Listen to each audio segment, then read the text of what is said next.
আজকে আমি তৈরি করব চেলা মাছের পাতলা ঝোল। নিয়ে নিয়েছি খানিকটা বড়ি, বড়িটাকে ভেজে নিচ্ছি। মাছটাকে আমি নুন আর হলুদ দিয়ে মাখিয়ে নেব।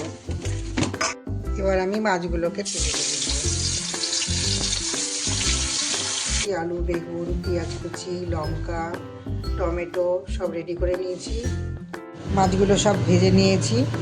এবার আমি বেগুনটা ভেজে নেব। এবার বেগুনগুলো দিয়ে দিলাম।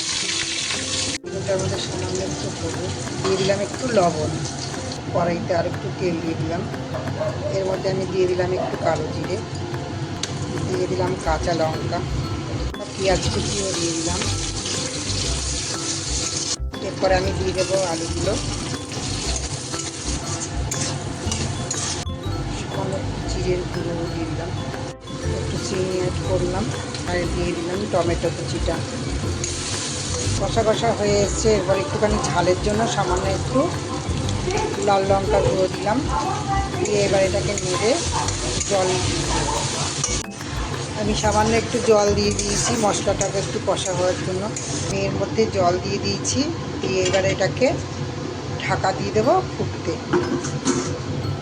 সুন্দর করে ঝোলটা ফুটে উঠেছে। এর মধ্যে আমি দিয়ে দেবো মাছটা।